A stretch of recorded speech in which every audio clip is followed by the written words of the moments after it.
নমস্কার, আশা করি আপনারা সবাই ভালো আছেন। আপনাদের সবাইকে স্বাগত জানাচ্ছি আমার সখী ঘরকন্যায় সম্পূর্ণ একটা ভিন্ন স্বাদের, ভিন্ন ধরনের একটা ব্লগ।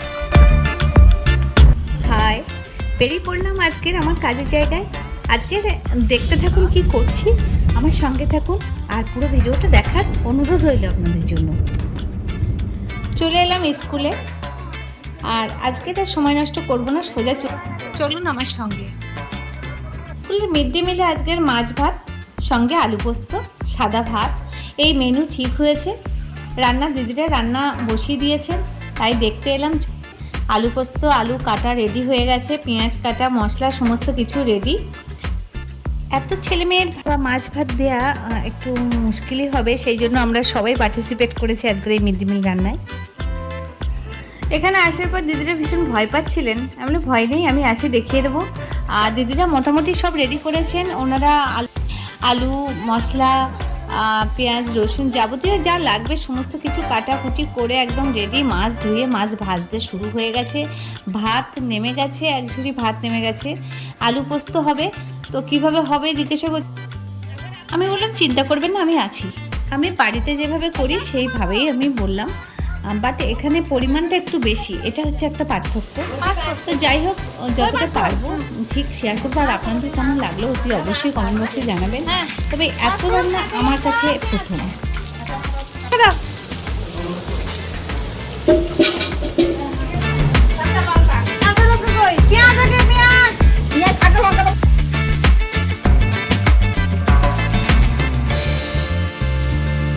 অনেকে রান্না তো 22 কেজি আলু, সেক্ষেত্রে 1 কেজি তেল, 5 ফোড়ন পরিমাণ মতো, আর কাঁচা লঙ্কা 150 গ্রাম, পেঁয়াজ হচ্ছে 800 গ্রাম।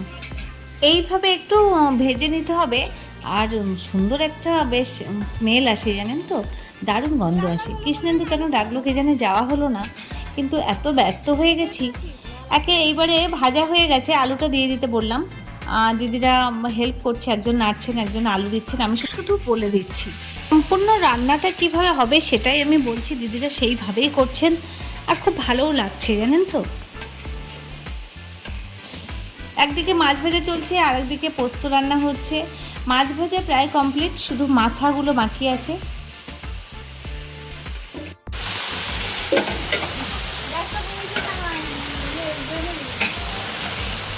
প্রায় 22 কেজি আলু পোস্তের আলু অনেক সময় লাগবে কষাতে, তো কষানো চলুন আমার সঙ্গে। মাছ ভাজা দেখি কত দূর এগোলো। মাছ ভাজা হচ্ছে, এখনো অনেক মাছ বাকি আছে, তবে একটা মশলা রেডি করতে হবে।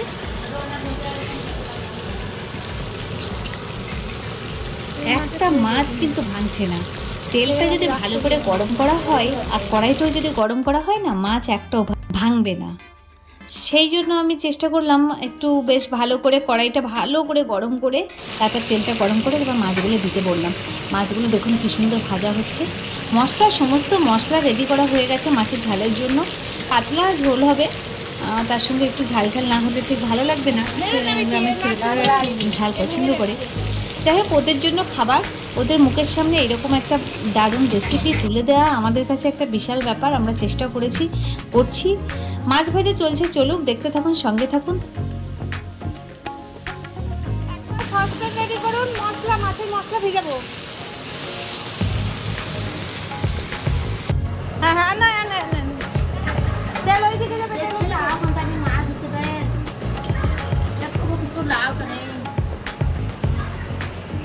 তেল ওই দিকে যাবে, ওই দিকে তেল নিয়ে যান, মাছ দেবো।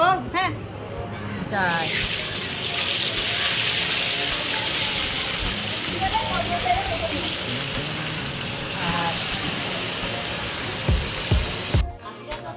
মাছের পিসগুলো ভাজা হয়ে গেছে, এবার মাথাগুলো ভাজতে হবে। মোটামুটি পেটি আর মাথাগুলো বাকি আছে, অনেকটাই বাকি আছে। এরকম ভাত হয়ে গেছে অনেকটা, মানে আরেকবার ভাত হবে, 2বার ভাত হবে আজকে। আর সেক্ষেত্রে মাছটা ভাজতে তো সময় লাগছে, মানে অনেকটা মাছ তো।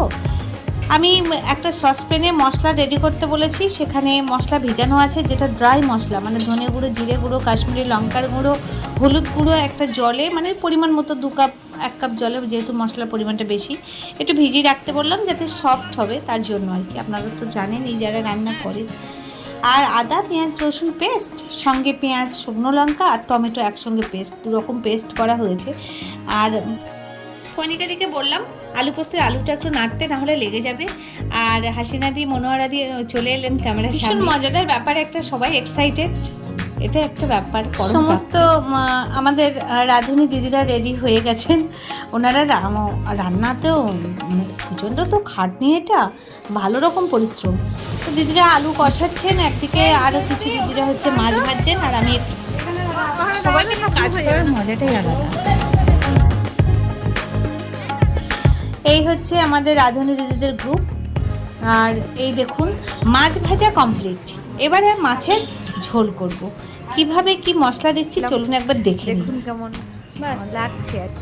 হাই, প্রথমে সর্ষের তেল দিলাম পরিমাণ মতো, তার সঙ্গে প্রায় পেঁয়াজ কুচি, যতটা পরিমাণ লাগবে ততটাই পেঁয়াজ কুচি দেওয়া হয়েছে, কাঁচা লঙ্কা কুচি আর লবণ একটু, ভালো করে ভাজার জন্য।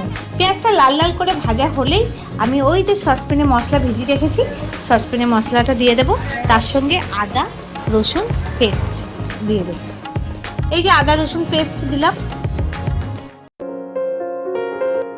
ছোট কড়াই হওয়াতে একটু প্রবলেম হচ্ছে, একটু গ্যাসটা বাড়ালে আগুন লেগে যাচ্ছে জানেন তো তেলের সঙ্গে।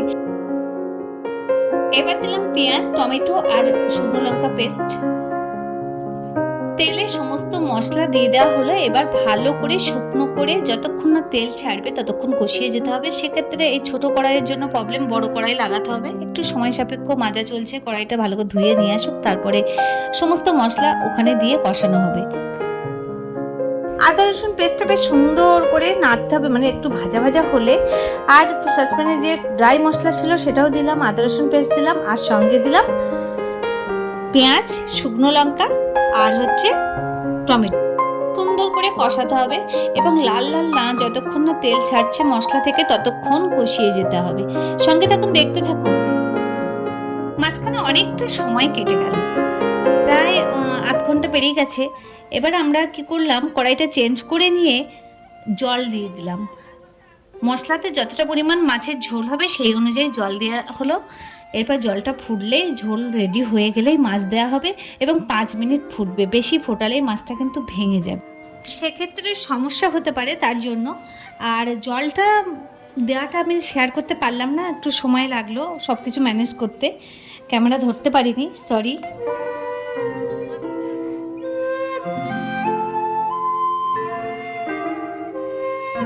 ফুটছে মাছের ঝোল, মাছগুলো দিয়ে দিতে বললাম, দিদিরা মাছটা দিয়ে দিচ্ছেন। বলে দিলাম 5 মিনিট ফুটবে, তারপরে গ্যাসটা অফ থাকবে। তা চলুন আমাদের বাচ্চারা যেখানে খাবে সেই রুমে যাই। এই বাবা ঢুকে ঢুকে বাম বাম বসে গেছে ওদের সঙ্গে, বেশ ও মজাই থাকে দাদাদের সঙ্গে। একদিকে ভাত আর আলু পোস্ত দেওয়া হয়ে গেছে, আর একদিকে পাতা দিচ্ছে। বামের দিকে এখনও ভাত পড়েনি, এই যে পাতা, ও শাল পাতায় খাবে বললো, থালাতে খাবে না। ঠিক আছে খাও। আর এই দিকটা শুরু হয়ে গেছে, অনেক ছেলে মেয়ে। আজকের ওদের আর বাইরে ব্যবস্থা করা হলো না, কারণ বাইরে প্রচণ্ড গরম, ওই জন্য হল রুম ছিল, অনেকটা বড় একটা রুম, সেই রুমে সবাইকে দেয়া হলো। আয় কি সুন্দর দেখুন, এই মুখগুলো দেখলে না কি ভালো লাগে বলুন তো। ওরা খাচ্ছে, খাক, বেশ আনন্দ করে খাক, ওদেরই খাবার ওরা খাবে। আমরা জাস্ট একটু সবাই মিলে চেষ্টা করলাম ওদের সামনে ভালো খাবার দেওয়ার, জানেন তো। এটাই আমাদের কাছে একটা বড় পরম প্রাপ্তি। ওরা এই খাবারটা দুপুরে পাচ্ছে। অনেক বাচ্চারা আছে যারা না খেয়ে থাকে শুধুমাত্র মিড ডে মিল খাবে বলে, কারণ মিড ডে মিলের রান্না যদি ভালো হয় এমনিতেই সব বাচ্চারা খেতে ভালোবাসে। এই দিকটা এখনো পাতা পড়েনি, ওদিকটা শুরু হয়ে গেছে, আলু পোস্ত ভাত খাচ্ছে। আর মোটামুটি সব কিছু রেডি। আলু পোস্তটা দেওয়া শেষ হলেই মাছের ঝোল দেওয়া হবে। তো আজকের মেনু আলু পোস্ত আর মাছের ঝাল। সুন্দরভাবে লাইন করে সারিবদ্ধভাবে বসিয়ে ওরাও সুন্দরভাবে খাচ্ছে, দেখে কিন্তু ভীষণ ভালো লাগছে, জানেন তো। স্কুলে মিড ডে মিলে এর আগে মাছ ভাত হয়নি, কিন্তু ডিম মাংস হয়েছে। মাছ ভাতটা প্রথম হলো। প্রীতম স্যার আর রামকৃষ্ণ স্যার এবং আরও অনেক স্যার দিতে শুরু করেছেন মাছ।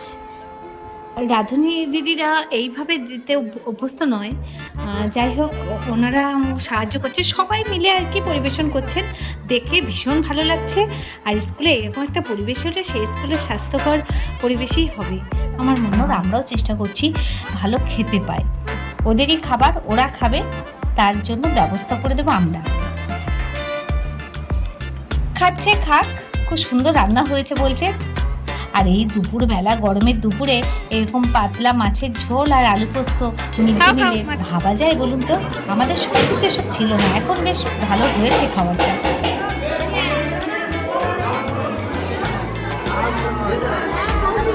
হ্যাঁ, খাও খাও, পোস্ত নিবি? আর পোস্ত ঝোল নিবি? পোস্ত বেশ খাও, ঝোল টোল নিয়ে নিবি তো নিয়ে এসো।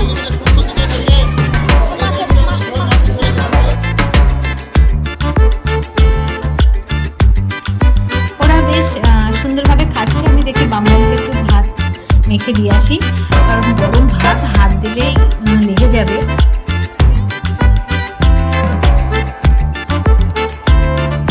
একটা গরম ভাত, তারপরে মাছটা বেছেও খেতে পারে না, আমি একটু মাছটা বেছে দিতে।